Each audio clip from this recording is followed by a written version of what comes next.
Good morning, friends. Greetings and welcome to The Bright Side, your nutritional program dedicated to the understanding of the vast world of nutrition and nutritional supplementation. I'm your host, Pharmacist Ben, nutritional pharmacist from Boulder, Colorado. I use nutritional supplements where other healthcare practitioners use toxic pharmaceutical drugs and sometimes deadly medical procedures. If you suspect that there are natural nutritional roads to your health and vitality and well-being and to addressing your health challenges, whatever they may be, but you don't know where to begin, you have come to the right place. As you listen to The Bright Side every day, you are more and more in control of your body, you are more and more knowledgeable, and you know you can overcome any health challenge. That is why we are here every day on The Bright Side, helping clear up the sometimes confusing world of nutrition and nutritional supplementation. Over the last 33 years of practicing pharmacy, I've seen drug-free recoveries from diabetes, hypertension, obesity, skin diseases like psoriasis, eczema, rosacea, acne, digestive ailments, autoimmune issues of all kinds. Recoveries that by the standards of modern medicine can only be called a miracle. But what is in the world of the body, what is in the world of biology, standard operating procedure. Because the human biological system is a healing system. It's a regenerating system. It is designed divinely to heal and renew itself on a moment-to-moment basis. And while some folks may call that a miracle, it really is just the way the body works. If you have questions about health, nutrition, prescription drugs, we are here for you on The Bright Side, and we welcome your calls at 844-236-6010. We love hearing from you, 844-236-6010. If you have questions about ingredients or formulations, a health challenge you or a loved one may be dealing with, if you have comments or success stories you'd like to share, or if you just want to contribute to the conversation, 844-236-6010 is our number on The Bright Side. If you want to purchase longevity products, head to brightsideben.com, pharmacistben.com, or criticalhealthnews.com. We've got all the longevity products up on all the websites, and you can also call 866-735-2470 if you want to speak to a real live person, 866-735-2470. You can also sign up to join the Brightside Ben team by calling 866-735-2470. You can also sign up right off our websites, brightsideben.com, pharmacistben.com, or criticalhealthnews.com. Also want to remind you to check out our shopping site, truthnourishment.com. You'll find hemp salves and hemp tinctures, chaste tree berry extract for women who are dealing with menopausal symptoms. We've got various protein powders and cocoa powders and an amino acid omega balanced meal replacement powder up, as well as our bergamot products, truthnourishment.com. We're going to be adding more products over the coming days and weeks and months, and if you have a product you'd like us to sell on truthnourishment.com, give us a shout. Send me an email, ben@ksco.com. Let us know what you're up to, and also don't forget to put your phone number at ben@ksco.com. And also take a look at our Truth Treatments products at truthtreatments.com. We're running a special for the next little while, we'll say. If you purchase a transdermal C serum for $39, you get a free biomimetic mineral mist made with plant-derived minerals, as well as sodium lactate and hyaluronic acid and amino acids, all for driving in the active ingredients from your other Truth Treatments. And you can use our biomimetic mineral mist as a moisturizer and even as a hair softener on its own. You can find out all about our Truth Skin Health products at truthtreatments.com. Never any preservatives, fragrances, fillers, waxes, emulsifiers, oil, water. Nothing your skin doesn't need or doesn't want in any of our Truth Skin Health products. Truthtreatments.com, truthtreatments.com. Okay, welcome back to The Bright Side. We have been talking about a generalized pain condition, head-to-toe pain condition, can be kind of miserable, called fibromyalgia. A diagnosis. Remember the tyranny of the diagnosis. A diagnosis is just a description. The diagnosis isn't really the problem. The diagnosis is a description of the problem. Nonetheless, we have created a medical model that treats diagnosis, and this explains why the medical model doesn't really help anybody, at least in terms of chronic long-term degenerative diseases. Nobody gets better by interacting with the doctor if you're dealing with a long-term chronic degenerative disease. Keeping in mind that heroic medicine, that is the medicine of trauma and trauma repair and surgery, that's miraculous. Nobody's ripping on the medical model when it comes to patching us up or sewing things back on or dealing with an emergency condition or some kind of trauma. That's where medicine excels. That's where medicine is miraculous. But in terms of chronic, long-term degenerative conditions, which is the vast majority of our health challenges, there's nothing the doctor can do for us, and they'll tell you that. They say there's no cure for your psoriasis. There's no cure for your autoimmune disease. There's no cure for your fibromyalgia. In fact, with fibromyalgia, they don't even recognize it as a fully fledged biochemical issue. They think it's psychosomatic for the most part. Doctors can't find a cause for the condition, so they just attribute it to mental health issues, and that's why the drugs that you'll get for fibromyalgia, if you complain to the doctor, oh my God, I am feeling pain from head to toe, they'll give you Prozac or Cymbalta, antidepressants, brain drugs, mental health drugs. That's how they treat fibromyalgia. There's another drug called Savella they'll use. Or Lyrica, that's a derivative of a brain chemical called GABA. By the way, if you're on Lyrica, try getting some GABA instead. It's non-toxic and it's a lot cheaper than Lyrica. Lyrica is a form of GABA, which is an inhibitory brain chemical, a calming down brain chemical. GABA is great for helping you sleep, by the way. It costs you pennies. You don't have to go to the doctor to get it. So if you're on Lyrica, in my opinion, you might want to try some GABA instead. Anyway, the problem with treating fibromyalgia, the problem with how we address fibromyalgia in generalized pain conditions, polymyalgia is another one, basically the same thing. Doctors will tell you, oh, polymyalgia, that's an autoimmune disease. Fibromyalgia, there's no autoimmunity there. It doesn't matter whether it's autoimmune. It doesn't matter what you call it. The fact is that it has to do with inflammation, it has to do with inflammatory factors in the blood, and it has to do with inflammatory factors in the blood causing pain from head to toe. Call it fibromyalgia, call it polymyalgia, blame autoimmunity, it doesn't really matter.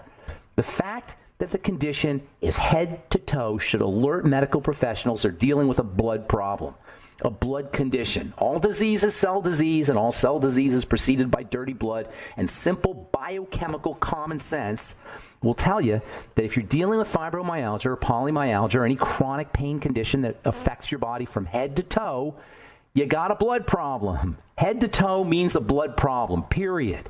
It's just common sense. All diseases are related, all chronic diseases are related to blood toxicity, but clearly if you got an issue that's running from the top of your head to the bottom of your feet, it's a blood problem.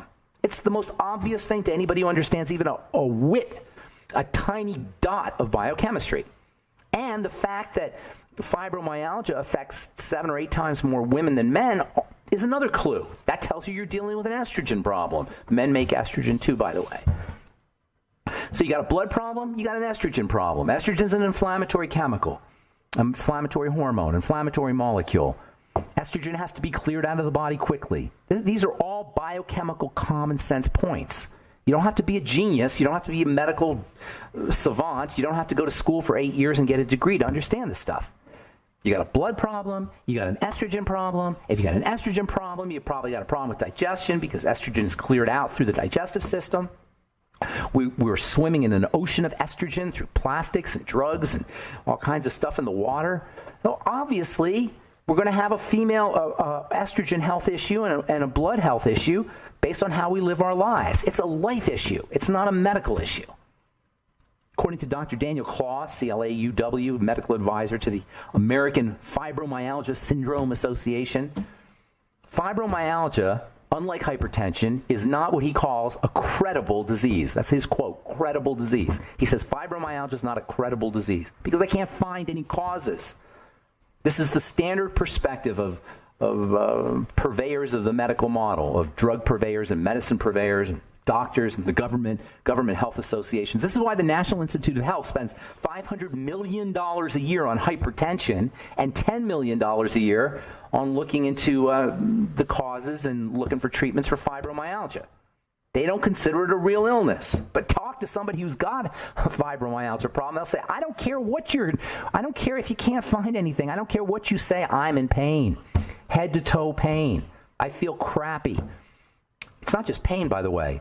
It involves digestive problems. It involves fatigue problems. You just feel miserable when you have fibromyalgia. And you can't tell somebody who's dealing with this problem that it's not real. And you can't tell somebody who's dealing with this problem it's all in their head. Just because the doctor can't find anything, any reason for it, because he doesn't understand biochemistry. If you understand what we've just been talking about here in the last few minutes and what we've been talking about for the last few days, you know more about it than your doctor. You know more about how your body works than your physician does.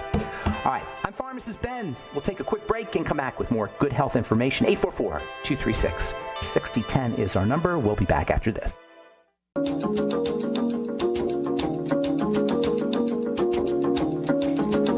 Okay, we're back on the bright side. Got lines open, 844-236-6010, 844-236-6010. Do you have fibromyalgia? Do you know somebody who has fibromyalgia? Do you need help with a medical challenge or health challenge that you or a loved one is dealing with? If you want to wean yourself off your meds and get on a good nutritional supplement program, we can help you do that. 844-236-6010 is our number. If you have a comment or success story you'd like to share, or if you just want to contribute to the conversation, 844-236-6010 is our number on the bright side. Check out brightsideben.com, pharmacistben.com, and criticalhealthnews.com for blog posts, news stories, videos, as well as the longevity products and the Join the Team link that you can click on if you want to start a longevity business. You can also call 866-735-2470 if you want more information, 866-735-2470 for a one-time $30 fee. You can be in business for yourself and help spread the word about the power and importance of a good nutritional supplement program. Call 866-735-2470 or click on the Join the Team link at brightsideben.com, pharmacistben.com, or criticalhealthnews.com. So, you got pain from head to toe. You feel crappy. You're tired all the time. Your muscles feel sore, like you've just worked out, but you haven't worked out. Chances are pretty good you're dealing with this general pain condition that doctors label fibromyalgia. But because doctors don't really understand what's going on and they can't find any specific markers, there's no biomarkers for the condition, they'll tell you it's all in your head. Fatigue, sleep issues, depression, chronic pain. There's no blood test for or biomarkers for fibromyalgia, but the fatigue is real. The sleep issues are real. The depression is real. The pain is real. They'll diagnose fibromyalgia, by the way, by squeezing or touching various points in the body and assessing for subjective pain or tenderness. They'll just kind of squeeze your arm above your wrist on your arm or somewhere on your torso. If you scream, they'll say, oh, you've got fibromyalgia. Most fibromyalgia patients will experience just general burnings. Some fibromyalgia patients say it's like a blowtorch has been taken to their muscles. Your skin can feel raw. If you have fibromyalgia, you may feel like your skin is super, super sensitive and sunburned. There's a lack of motivation, a lack of energy. There's psychological components. Basically, the symptoms of fibromyalgia are like a really, really, really bad flu. And there's a lot of researchers actually who link these two conditions.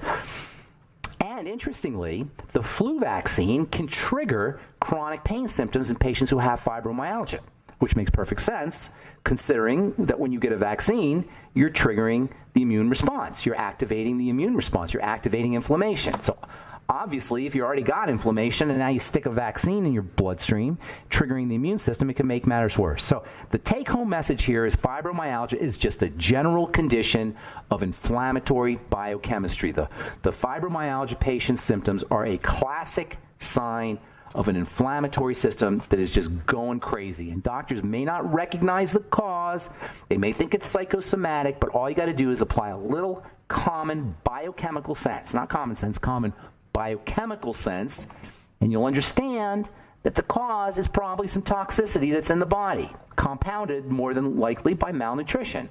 Fibromyalgia, polymyalgia, general fatigue and pain. By the way, there's a link between chronic fatigue syndrome and fibromyalgia. A lot of physicians and alternative practitioners link the two together, CFS and FM. FM is the abbreviation for fibromyalgia. CFS is the abbreviation for chronic fatigue syndrome. Here's a clue. This is a major clue. There's a very important connection between fibromyalgia and irritable bowel syndrome. Fibromyalgia affects maybe 2 to 5% of Americans. And according to WebMD, over 50% of irritable bowel syndrome patients have symptoms of fibromyalgia. They're both considered to be, quote, functional disorders. A functional disorder means your body's messed up and nobody can figure out why. That's what functional disorders are. So fibromyalgia is considered a functional disorder. IBS is considered a functional disorder. And it turns out that if you have IBS, there's a 50% chance, or at least 50% of IBS patients are also going to have fibromyalgia patients. Writing in the journal Mayo Clinic Proceedings, Dr. Daniel Claw, who we quoted before, director of the Chronic Pain and Fatigue Research Center at the University of Michigan, he says that many pain experts believe that both IBS and fibromyalgia are a single lifelong disorder that causes pain in different places over time, whether it's in your intestine or whether it's in your muscles. A lot of people think that both fibromyalgia and IBS are related, and they are both, as I say, functional disorders, which means the doctors can't figure out what the heck is causing it. Well, I mean, IBS is the bowel, obviously got a food problem. Fibromyalgia is a head-to-toe condition that affects women, obviously got a blood problem, and obviously estrogen is going to be involved. And by the way, fasting improves both IBS symptoms and fibromyalgia symptoms. In a 2007 article in the journal Clinical Rheumatology and Related Research, scientists concluded that, quote, fasting therapy has a beneficial effect on fibromyalgia symptoms. Hello? You fast, you stop putting stuff into the blood. It's logical. A 2013 article in the journal Evidence-Based Complementary and Alternative Medicine. Researchers concluded, quote, fasting therapy might be superior to conventional medicine in the short term and not inferior in the midterm, unquote. That's medical jargon for fasting might be a better form of therapy than anything you can get from your doctor. Another study, this one this year, from May of this year, in the journal Public Library of Science 1, fibromyalgia linked to insulin resistance, which is also involved with estrogen. Insulin resistance and estrogen problems go hand in hand. You got a cortisol connection. This is the triangle of disease, folks. This is the fundamental triad that underlies all chronic and degenerative health challenges. If you've been listening to this program, you know exactly what I'm talking about. The triangle of disease underlies everything: the digestive system, the blood sugar system, and the adrenal thyroid complex. If you want to get rid of your fibromyalgia, if you want to be relieved of your fibromyalgia, it's not a doctor issue. Work on your food, work on your sugar, calm the body down. Fibromyalgia, as mysterious as it may seem to your medical professional, is nothing more than the end result of bodily duress that's caused by digestive toxicity, malabsorption issues, eating the wrong foods, problems with blood sugar, insulin resistance, and stress management. It's not a mystery. And by the way, cancer is also related to fibromyalgia. Cancer is another seemingly mysterious disease or illness that is nothing more than the end result of cellular duress.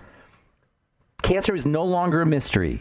If anybody ever tells you they don't know what causes cancer, it's a great mystery why cells go cancer, it's in your genes, your mother had cancer, you're going to have cancer. No, it's cellular duress, bodily duress. It's what causes everything, a body that's in duress. Why is this important?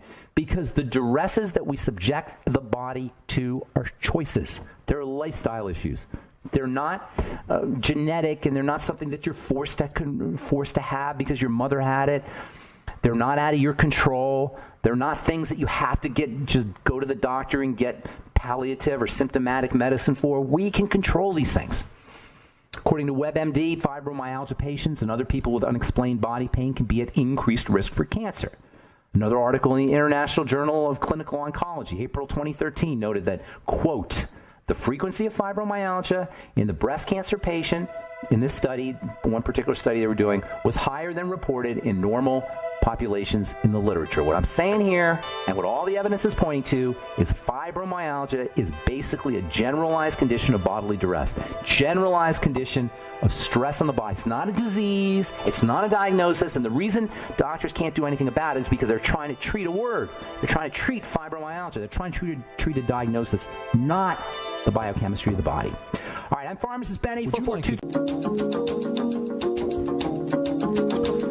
Okay, we're back on the bright side. Pharmacist Ben here. We're on the air Monday through Friday, 8 to 9 Pacific, 10 to 11 Central, 24/7 on the archive page at brightsideben.com, where you'll find the longevity products as well as a Join the Team link that you can click on. You can also go to brightsideben or go to pharmacistben.com and criticalhealthnews.com, and in addition to brightsideben.com for the longevity products. And a Join the Team link that you can click on to join the Brightside Ben team if you want to start a longevity business and help spread the word about the power and importance of a good nutritional supplement program. You can also call 866-735-2470, 866-735-2470. Also would like to remind you to take a look at our Truth our Truth shopping site, truthnourishment.com. We've got digestive enzymes, probiotics, our bergamot products, and cocoa powder and various herbal tinctures. More products will be coming up, so check regularly at truthnourishment.com. Also got blog posts and a link to our radio program. Thank you to Robert Lundgren for setting that up. Appreciate it very much, Robert. And I appreciate you very much. All right, 844-236-6010 is our number, and we have a couple lines open. We'll get your calls here momentarily. From the journal Arthritis Care Research, vitamin D for juvenile onset SLE, systemic lupus erythematosus, is an autoimmune disease. And according to this article, vitamin D concentrations tend to be low in people who are only SLE sufferers, but all autoimmune disease sufferers, which is kind of ironic because vitamin D should be one of the easiest vitamins for us to all get. Of course, vitamin D comes from the sun, from a chemical reaction between the sun and cholesterol in the skin. If you're taking a statin drug, it's likely that you're going to be vitamin D deficient if you're not supplementing. And if you have an autoimmune disease, it's likely also that you have a vitamin D deficiency. Many people have vitamin D deficiencies because we tend to be heliophobic. We tend to be sun-phobic, and we stay out of the sun.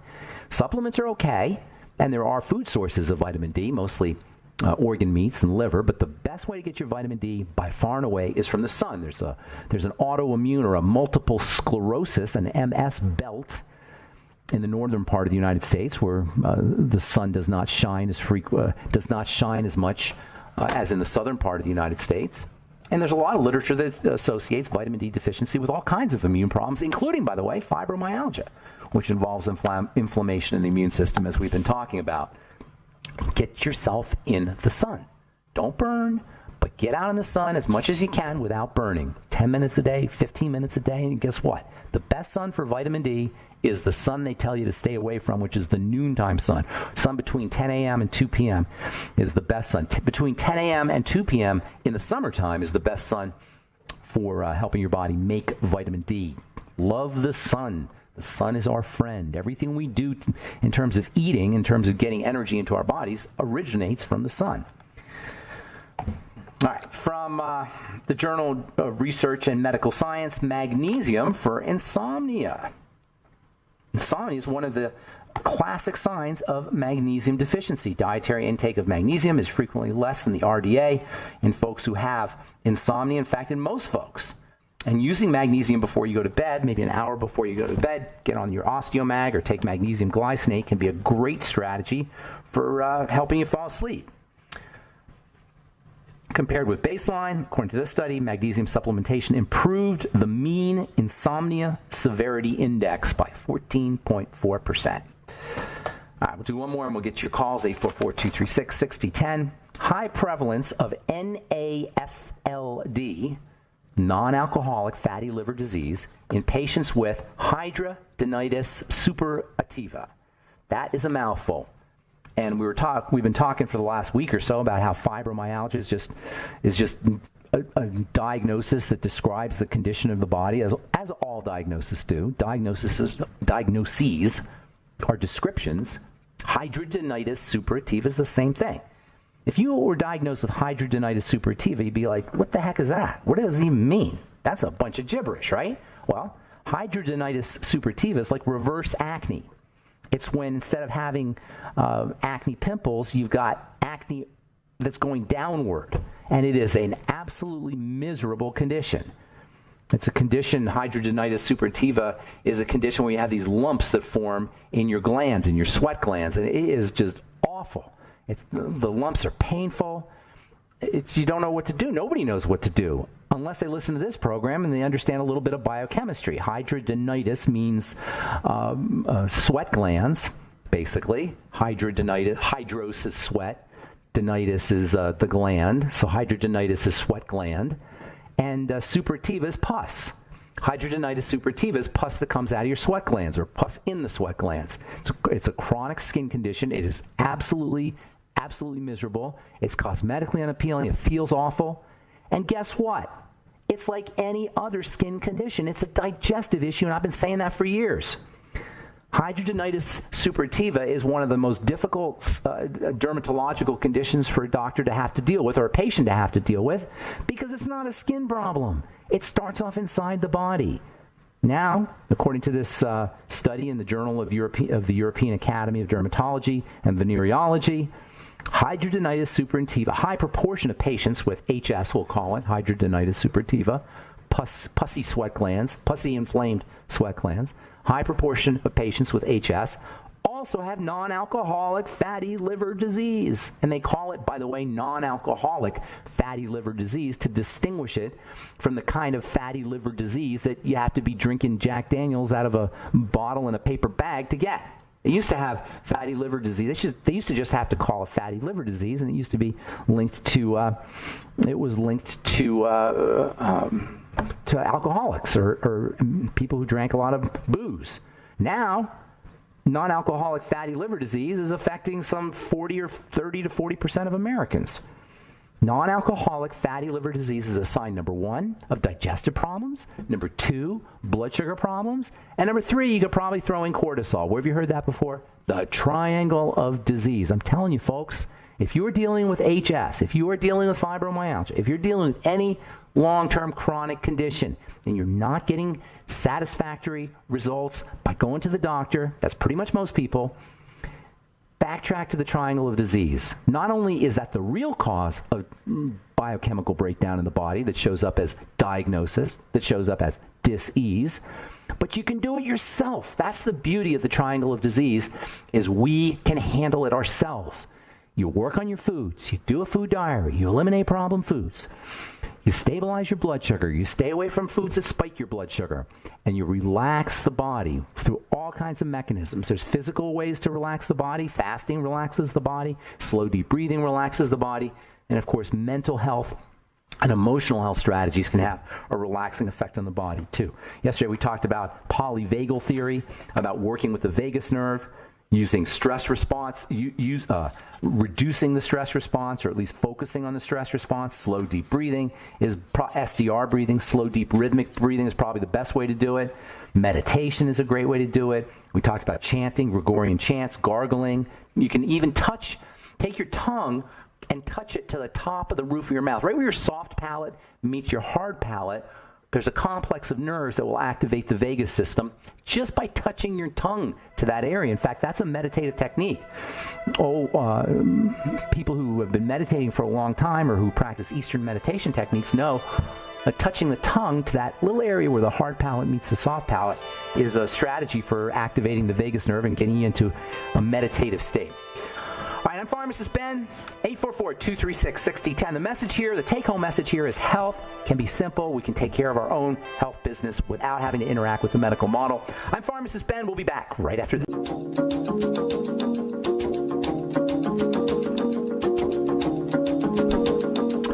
Okay, we are back on the bright side. Time to the phones. 844-236-6010 is our number. Let's go to Mark in Arkansas. Good morning, Mark. What's going on, buddy? Oh, not much. Just doing a few things around the house, getting ready to get day started. Listen to you. All right, good for you. What's going on? How can I help you?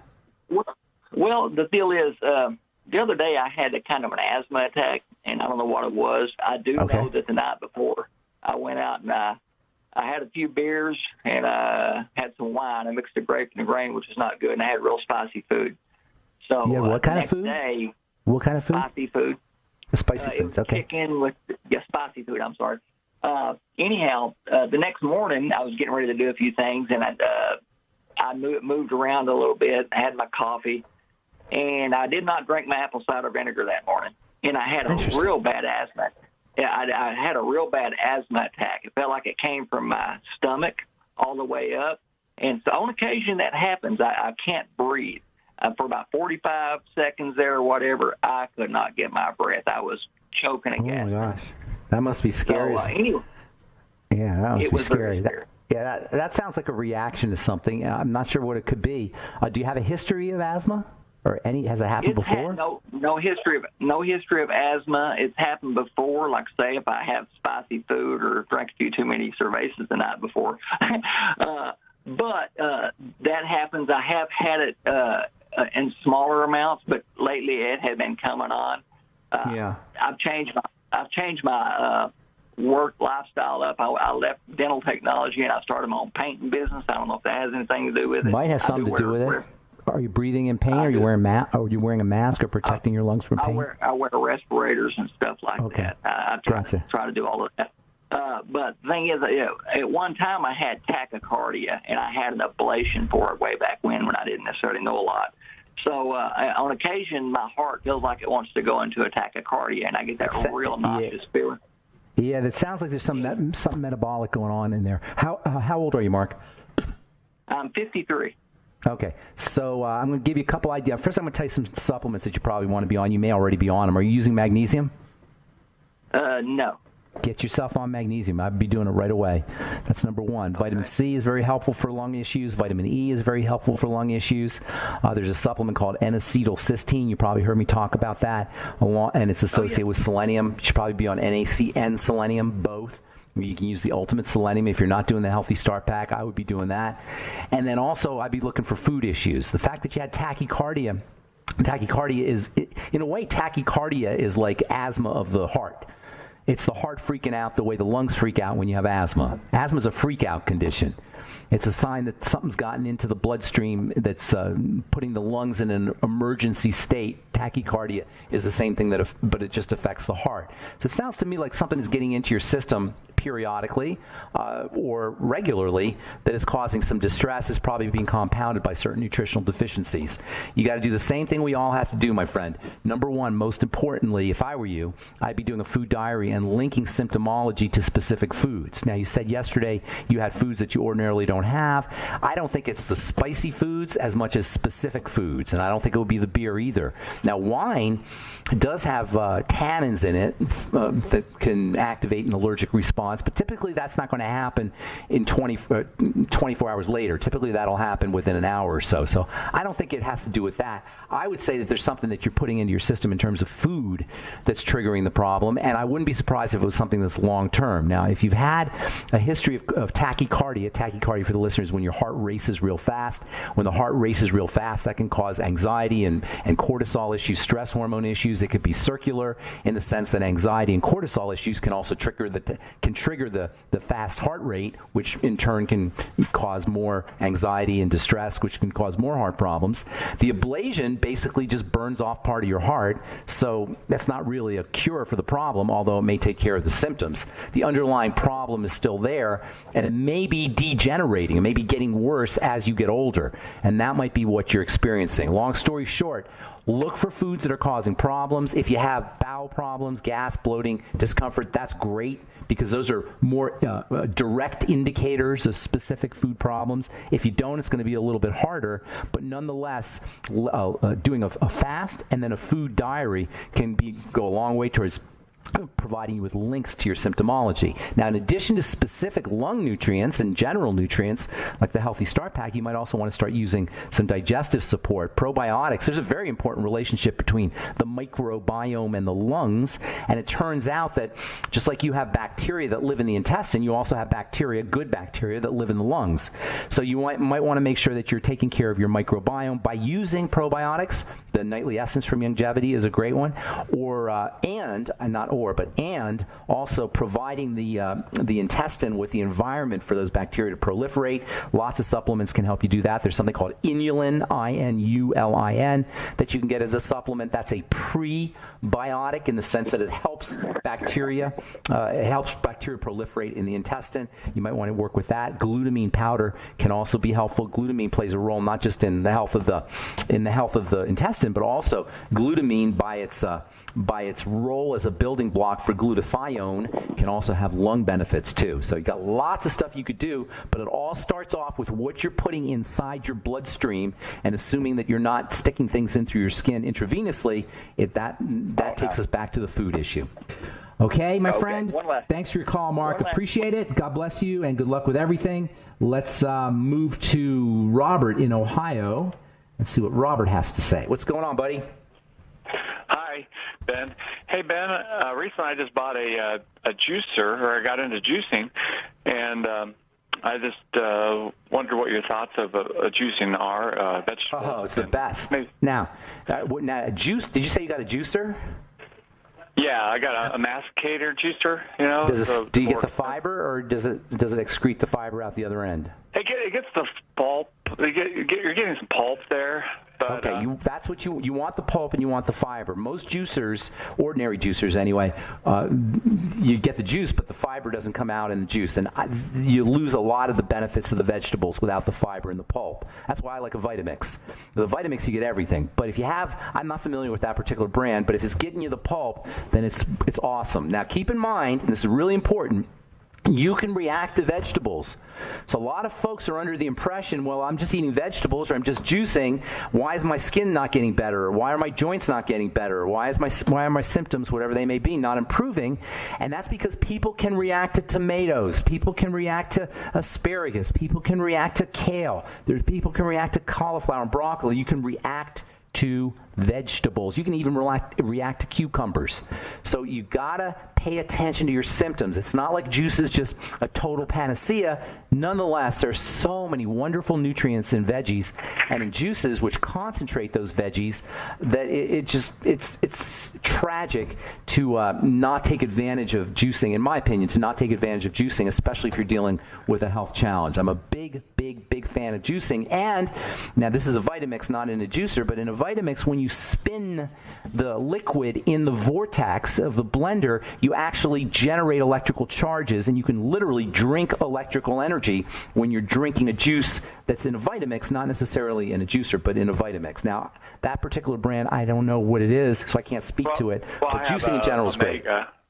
What's that? I have a Omega juicer, and it actually has low RPM, is 43 RPM. And what I saw on the internet is you don't want a lot of oxygen into it because you'll create oxidation, and the juice will break down quicker, of course. Well, that's true, but oxygen's also good stuff. So you do want oxygen. Oh, right. That's true. That's true that you don't want to leave the juice out, and oxygen will increase the breakdown of the juice. You want to do your juices fresh. So their point's well taken. Right. You can actually see, when you juice, you can actually see separation occurring over time as the solid material will sink to the bottom and the liquid goes to the top. Yeah. That's a loss of charges. And that's why you want to do it fresh. I see. Okay. But their point's well taken in the juice that you're storing. I'm sorry. Go ahead. Back in the 80s, there was a bodybuilder there, and a professional bodybuilder in Denver area, that he didn't mix his foods. He always ate like a carbohydrate or a protein. He said that there are enzymes in the stomach that as soon as whatever you ate first, these enzymes are released to help break the food down. I don't know if you're from that area. I'm not sure about that, but I can tell you there's wonderful enzymes and juices that will help support the digestive process if you do your juices with food. All right, I want to see if I can squeeze in my good friend, Truth Raider. Hey, Truth Raider, you got something to say in about 15 seconds? Damn, I'm getting electrocuted. Zap!